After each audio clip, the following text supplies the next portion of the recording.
Coach Hank Tierney, in your 33rd season, I believe? I haven't. As a head coach, I've been a head coach since 1983. So 93, 2000, 2013, 14, 15, 16, 34 season. 34, the 35th. Well, you're coming off a season that's probably your toughest in all of those seasons. 2-8. You tell me it's your first losing season. I know it's only the second time you didn't make the playoffs, so second time ever. That's right. So I have to believe you that it's your first losing season. Second time we didn't make the playoffs. That's right. How tough was it to go through that? Well, you know, we've been very successful around here. You know, we won 38 games in 4 years. You know, at Ponchatoula, that's been a pretty good accomplishment around here, and you know, won the district, been second twice. You know, won playoff games. You know, so. We've been very fortunate that we have had a lot of success, and the kids have kind of bought into it. So for them to go through that was a setback, obviously, but now we'll just see what we're made of. And how do you transition from? Well, you don't know how to transition from because you never did it before. But how do you expect to transition from? And I know you had a lot of young kids, and you had a lot of inexperience on defense, and just everything that could go wrong before you did. How do you transition from that? We lost to Hammond on a Friday night, week 10, and that Monday we started working. That Monday we went through the ceremony of burying the last season, and we started working that Monday in the weight room. And we would just, every day we went into work saying we're not going to let this happen again. And I give all the credit to the kids that they really bought into, we were 2-8. You know, we're not making excuses, that's what we were, but we're not ever going to let that happen again. And they've worked that way since then, Was it weird for you in November not coaching? Yeah, I had my pick of playoff games to go to. So every week I tell my wife, all right, which one we going to this week? So we went to one every week. Well, hopefully you'll be on the sideline this year. Coach, talk a little bit about, obviously got to start off with your quarterback. He's getting most of the call. Of course, your running back is too. But talk about TJ Finley and junior quarterback committed to LSU and just what he brings to this offense, and so much that you're doing something you never do, and you're changing your offense. That's what I'm telling you. You can tell. You already know what I think of him because we were running the options since Mickey Joseph was a junior, which was 1985. We've been running some form of option with great option quarterbacks. So for me to transition to the spread offense, with the majority of it being passing, will tell you obviously what I think of him. He can make all the throws. That's number one. He can make every throw, right hash to left hash, deep ball, fades, everything. He can make them all. And in addition to that, his football IQ is tremendous. He's a smart kid. He studies the game. He studies film. And, he's really been a joy to work with because he has a great work ethic. And he wants everybody around him to be better. And he works to get everybody better. And, he brought that attitude of, we're going to win. We were 2-8, it's over with. Let's get to work. We're not doing that again. And the kids have kind of responded to that. And Tajay Spears has done the same thing as well. By the way, I was a senior at Shaw when you decided to make Mickey Joseph your starting quarterback. That was a good decision. Yeah. I had 10 years of Joseph's quarterbacking, and we won 103 games in those 10 years. So I think if the Josephs had not enrolled in Shaw, I'd probably be working in a bank or something. They probably would have run me off the West Bank. But no, he's a special cat. We're glad we got him. TJ, have you ever had a quarterback the size of him? Yeah, we had a kid at West Jefferson named Mark Ford that was about 6'2", okay. and we thought he was big. Right. He was like, look at this giant. How's he gonna run option? And then TJ, like I said, he was 6'5" when he came here, and he's actually a little bit over 6'6". Really? So obviously he's gonna be able to see the field. That's not gonna be a problem. But no, we've never had nobody. And while Mark Ford can throw, this kid can really throw. And his best is a head up too, because sometimes he just throws with his arm. And he's very accurate when he gets his mechanics really damn good. The sky is the limit for this guy. And what's going to help him is having a running game. And you talk about a little bit about Tajay Spears and a highly sought after recruit who decided to go to Tulane. And I mean, to have a kid like that lined up with TJ Finley, it's going to be fun to watch this Green Wave offense. I tell you, he's a great compliment too because of the many skills that Tajay possesses. Probably as good as anything is how well he catches the ball. Yeah.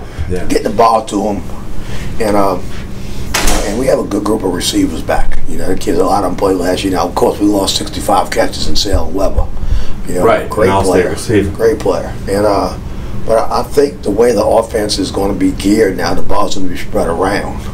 And we actually feel like we have 4 kids who can catch the ball. You know, a couple of them really outstanding receivers, and you know, I think that'll give us a chance to be successful because we can get the ball to different people. You know. Talking about your O-line, you got 3 or 5 starters back? No, I got 2 back. 2 back. I'm real high on them though. The whole group, there's 4 seniors and a junior, and there was a bunch of seniors on the line last year, but this group played together, freshman and a JV for 2 years, and I like their attitude. I like the way they work. You know, I like how hard they work in the weight room, and I like their commitment. You know, so sometimes it's not always about being the biggest and all, but you know, about having a heart and attitude to see things through. And I like the O-line. I think they're going to do a great job for us. Who are you 2 returners? Scott Jacobs is the starting left tackle. He's returning, and he's the only one. No, he is the only. There's only one returning starter, Scott Jacobs. We started 4 seniors last year. Let's talk about your defense, and obviously that's where you struggled last year. Why do you think they're going to be better this year? Got 2 starters back on the D-line, and 2 other kids who played a lot. So that's we got 3 starters back on the D-line and 1 who played a lot. So we high on that bunch because they played. And the 3 starters returning are Cauzel and French, Gaten Gotro, and Tristan Justin. The ball by the name of Dante Vega also played a lot as well. Okay. Linebacker Jarrell Thomas, who will be one of the top linebackers in the league, I believe, is back as a junior. Kay Winburn, who played a lot last year as a linebacker, is back. I'm concerned about the secondary. You know, all 4 are gone, and we have some real talented kids back there, but they have not played. DJ Walker shared running back duties with Tajay last year. He moves to free safety. Okay. Athlete, just had never played there. And I know you're not really a 2-way guy, but what do you think about having Cole play? Now, Tajay played corner when he was a sophomore, but we wear Tajay out. What about Cole, the receiver? No, and I'm going to tell you why. You know, it's so different now. We play so many coverages. We play so many schemes that... I know that's not your bag. Yeah, and it's not. It's just, you know, it's hard for those guys to do the things without...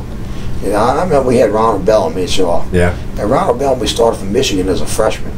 And we tried to play him 2 ways. I mean, by the 4th quarter, he was dying. Yeah. You know, he was so we hadn't done it. You know, occasionally, like we used Cole last year on a goal line for fade passes and all, even though he was playing safety. And you know, we've done a little bit of it, but not much. You know, when Jakala and them were here, they played defense. Yeah, right. On 3rd and 9, we put him in, let him play man to man. You know, and Christian would do it every now and then. Same thing. Yeah. Christian, Jakala, that bunch would do it because they were athletes. But when you brought them in and said play man to man, yeah, right, you know, right, you know, right. And, but you know, I think our kids in the secondary are going to be good. Like I think a year from right now, they're going to be real good because only one of them's a senior. You know, but they got to grow up. You know? Usually about this time of year, you call me and tell me to make sure that I pick you last. You don't want me to pick you last this year. If you don't pick us last, something's wrong. 2-8 with only 8 starters coming back, and lost to Hammond. You know, Hammond's only winning 3 years, right? So hey, how can we not be picked last? We got to be picked last. Overall, talk about why you. And all kidding aside, I know you feel confident that this team's gonna be a lot better than one you had last year. Why? I think this. I think that the reality of 2-8 made everybody work harder. You know, coaches, players. Yeah. I think that the shock of going 2-8, and it was really a shock around here. I mean, it really was like, wait, we lost again.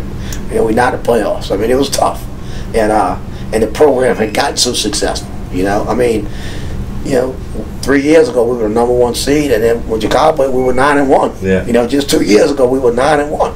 You know, so you know, we got used to winning, and then you know this losing, you know, was really tough on all of us. And as a staff and as a team, we made a commitment that we were going to do everything we could, you know, not to let it happen again. And if hard work and commitment is a sign, and again, you know, I'm old school, you know. If you got good players, you know, that's the biggest plus. Speaking of old school. Yeah, that's the biggest. That's the biggest plus. But you know, if you have kids that are really committed and have a good attitude, you have a chance. You know, when you go on the field, and I really like the character of this team. You know, now you know Joe Zimmer would tell me, character, get your own 10 or 5. You know, my man Joe Z, who I saw a few weeks ago. But you know, we have a group of kids that want to be successful, and we have better athletes than we had a year ago. So I'm cautiously optimistic, you know.